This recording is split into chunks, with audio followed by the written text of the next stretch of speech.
Hindi na pinalagpas pa ni Andy Eigenman ang isyu ngayon na kinasasangkutan ng kanyang partner na si Philmar Alipayo, na kung saan spotted itong kasama ang isang TikTok creator na may profile name na Chris Habibi. Ayon kay Andy, wala umanong problema sa kanya kung may kausap si Philmar na iba dahil malaya daw itong gawin ng lahat. Ang hindi lamang umano na gustuhan ni Andy ay ang ginawang pag-edit ng kumalat na video para lamang umano pagmulan ng hindi magandang balita. He can go out with his friends, go drinking every once in a while, and chat with whoever he wants. No harm in that.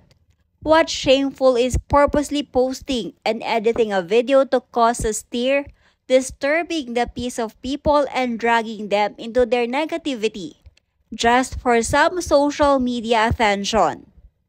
Matatandaan nitong nakaraang mga araw ay agad na nag-viral ang video ni Philmar at ng TikTok creator dahil sa malagkit umanong titig ni Philmar sa TikTokerist. Matapos na pag-usapan ay nagsalita din ang babaeng nasa video at sinabing wala umanong namamagitan sa kanila, lalo pat wala daw siya sa kalahati kung ikukumpara kay Andy Eigenman. Samantala, matapos na naging pahayag ni Andy ay may mga nagsabing nararanasan na umano ni Andy ang ginawa nito sa dating partner na si Albi Casino, na kung saan ay sinira daw niya nung kasagsagan ng karera ng aktor sa showbiz industry. What shameful is ikaw, Andy? You are getting a dose of your own medicine. And now you are calling it disturbing the peace of people and for social media attention?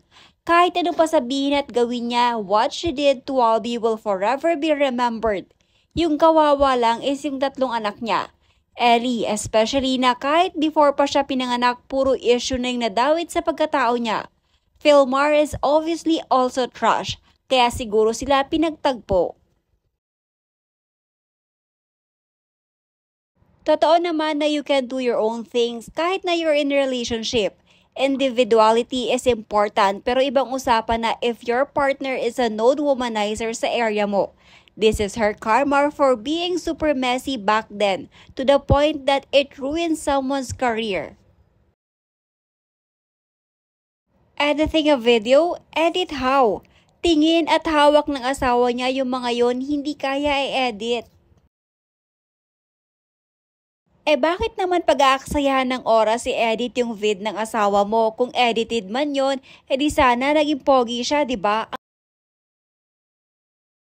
What's shameful is disturbing the peace of people and dragging them into their negativity. Parang ginawa mo kay Albi. Cry ka muna, Mama Island Girl. Andy is getting a dose of her own medicine on media fabrication and manipulation, and finds that this honesty is actually very unpleasant. Hindi para masaya kapag ang armas na ginamit mo para sirain ng iba, babalik para maningil sa'yo. What goes around comes around.